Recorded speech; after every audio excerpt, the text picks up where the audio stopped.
Assalamualaikum warahmatullahi wabarakatuh. Baik, jadi di sini kami akan membuat video pembelajaran neural network, yaitu menghitung neural network. Nah, jadi di sini kami dari kelompok 1 dengan ketua kelompok yaitu saya sendiri, kemudian anggota saya ada Yana Septianingsi dan Novia Nur Aziza. Nah, kemudian pada video pembelajaran ini kami akan membahas topik bagaimana cara menghitung neural network melakukan perhitungan. Video ini bersumber dari YouTube dengan link sebagai berikut. Nah, langsung saja kita mulai. Sebelum masuk ke materi, mari kita lihat apa saja yang akan kita bahas pada video ini. Nah, yang pertama di sini kita akan mulai dengan pengenalan neural network dan NLP. Apa itu neural network secara umum? Kedua, kita akan membahas perseptron, yaitu unit dasar pembentuk neural network. Kemudian ketiga, di sini kita akan melihat formula atau rumus perhitungan yang digunakan neural network. Kemudian keempat, kita akan lihat bagaimana implementasi NLP menggunakan Python dan library keras.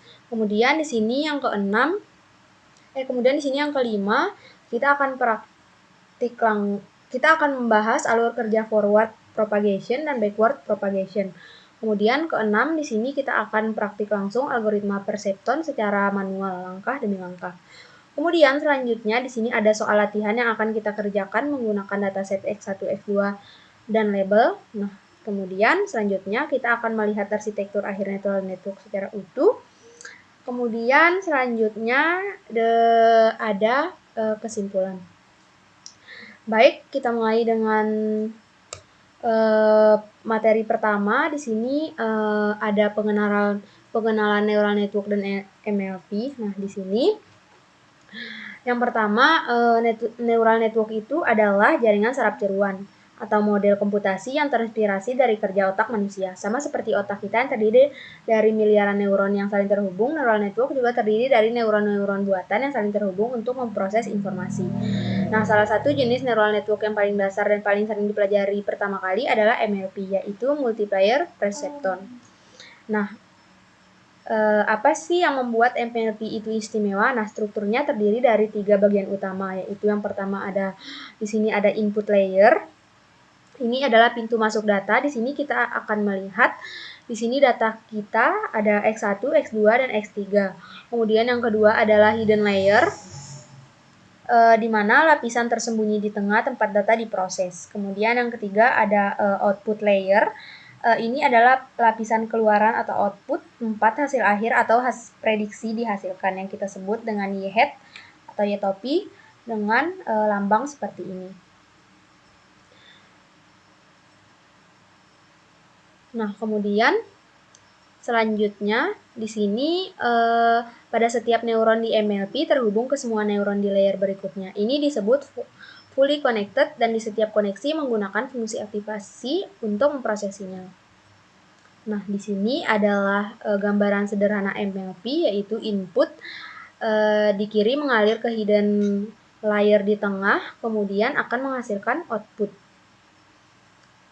Kemudian selanjutnya kita akan membahas perseptron. Nah, ini adalah unit atau komponen paling dasar di dalam neural network. Bisa dibilang satu neuron dalam jaringan saraf tiruan itu adalah satu perseptron.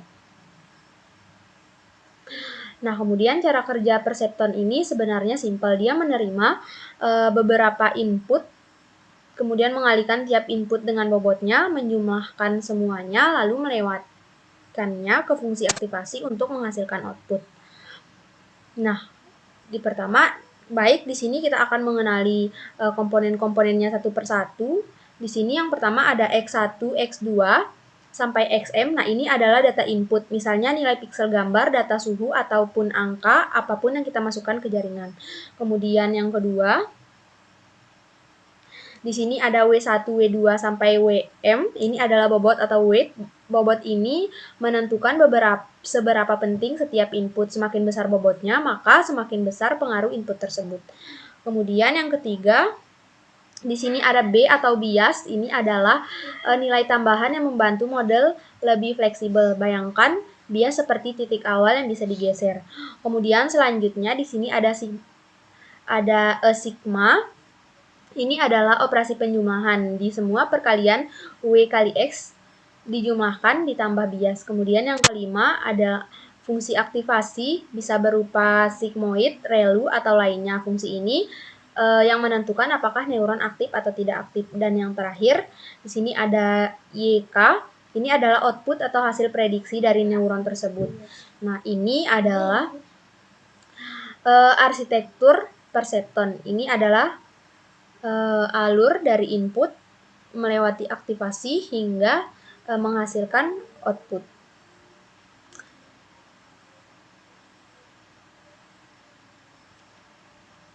Nah, kemudian selanjutnya kita masuk ke bagian rumus perhitungan neural network. Di sini ada 2 step atau 2 langkah. Nah, di sini langkah pertama, di sini kita akan menghitung weighted sum atau penjumlahan berbobot. Nah, rumusnya di sini ada Y sama dengan W1 kali X1 tambah W2 dikali X2 tambah W3 kali X3 ditambah B. Nah, ini adalah dapat dituliskan secara umum, yaitu Y sama dengan sigma dari W1 dikali X1 ditambah dengan B. Artinya, tiap input dikalikan dengan bobotnya masing-masing, lalu semuanya dijumlahkan dan ditambah dengan bias.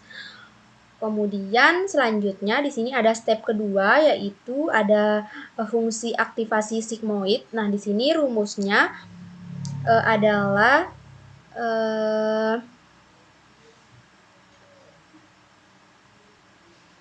di sini fungsinya Z sama dengan 1 dibagi 1 pangkat E pangkat negatif Y. Nah, ini fungsi sigmoid ini mengubah hasil weighted sum menjadi nilai antara 0 sampai 1.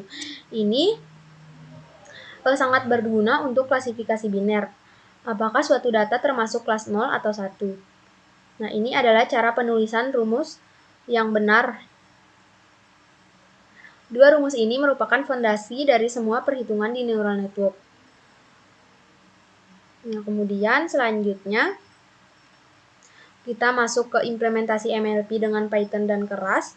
Nah, ini adalah setelah kita memahami konsep dan rumusnya secara manual, sekarang kita akan melihat bagaimana neural network diimplementasikan menggunakan Python dan library keras. Nah, di slide ini terdapat kode yang membangun MLP untuk klasifikasi multikeras menggunakan fungsi aktivasi softmax. Nah, kita akan melihat bagian-bagian kodenya. Ini adalah contoh kodenya, dapat dilihat pada slide presentasi yang sudah kami buat. Nah, kemudian di sini yang pertama ini ada sekuensial. Nah, sekuensial ini digunakan untuk membangun model layer demi layer secara berurutan dari input ke output.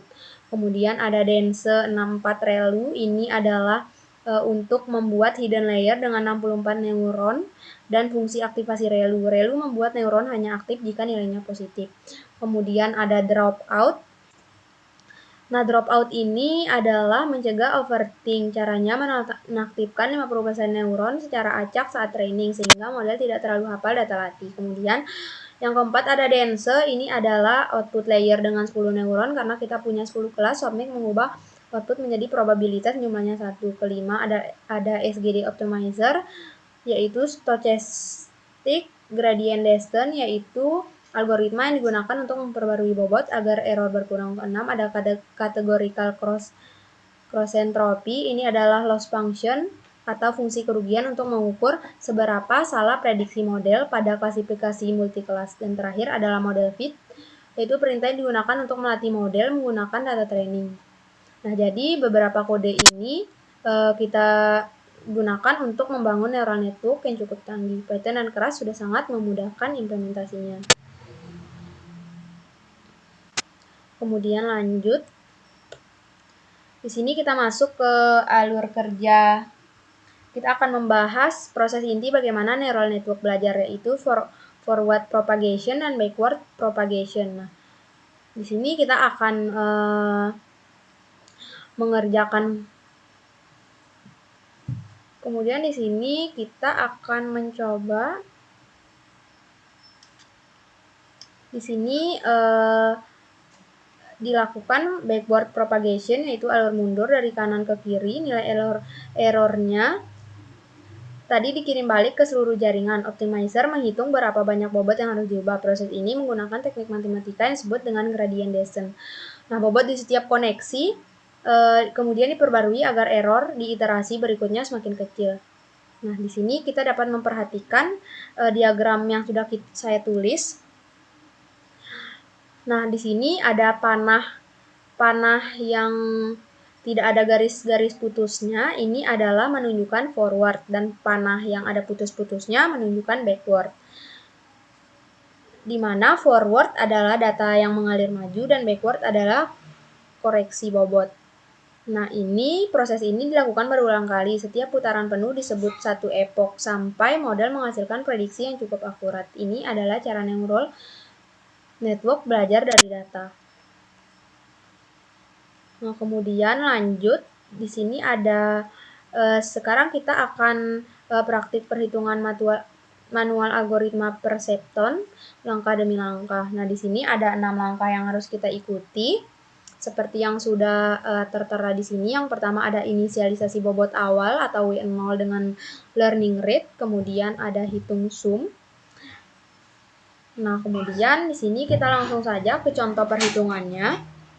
Nah, ini adalah contoh perhitungan manualnya. Di sini kita melakukannya langkah demi langkah menggunakan angka nyata. Di sini ada contoh datanya.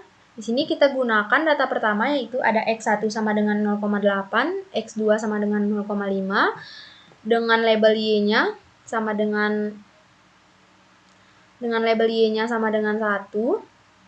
Kemudian di sini kita akan inisialisasi W1 sama dengan 0,3 dan W2 sama dengan 0,2, biasnya 0,1 dan learning rate-nya adalah 1. Nah, di sini langkah pertamanya kita akan melakukan menghitung weighted sum-nya. Nah, di sini sudah tertera.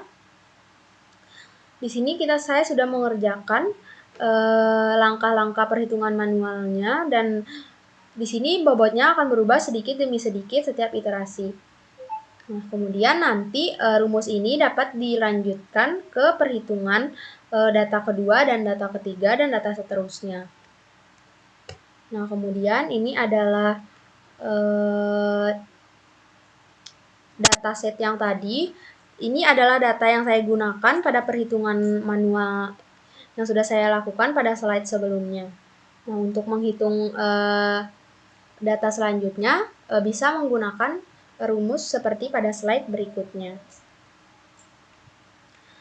Kemudian selanjutnya di sini ada sekarang kita akan melihat gambaran utuh arsitektur akhir neural network sederhana yang telah kita buat.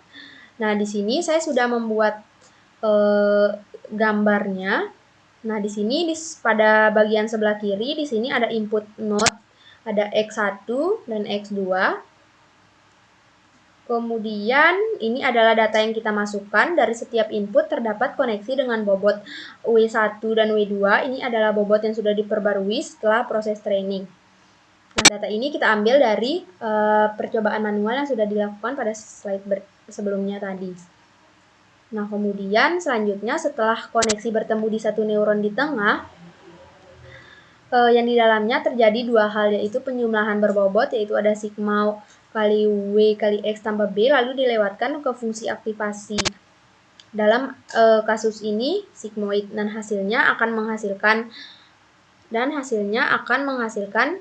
Y-pred. Nah, yaitu prediksi akhir dari jaringan saraf kita. Nah, kemudian di sini komponen-komponennya ada X1 dan X2. Ini adalah input node, data yang dimasukkan ke jaringan. Kemudian W1, W2 ada weight, yaitu bobot yang dipelajari model dari data training. Kemudian ada F atau activation.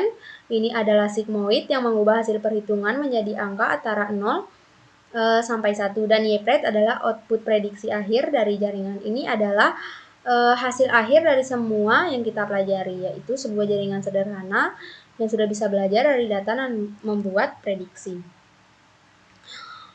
Nah, kemudian di sini kita akan merangkum semua yang sudah kita pelajari tadi. Di sini yang pertama ada neural network, ialah model komputasi yang terinspirasi dari otak manusia. Kemudian ada perhitungan dasar. Setiap neuron melakukan weighted sum, lalu diterapkan fungsi aktivasi untuk menghasilkan output, dan hingga akan menghasilkan tujuan, yaitu meminimalkan loss function agar prediksi model semakin mendekati nilai asli. Mungkin itu saja yang dapat kami sampaikan pada video pembelajaran kali ini. Wassalamualaikum warahmatullahi wabarakatuh.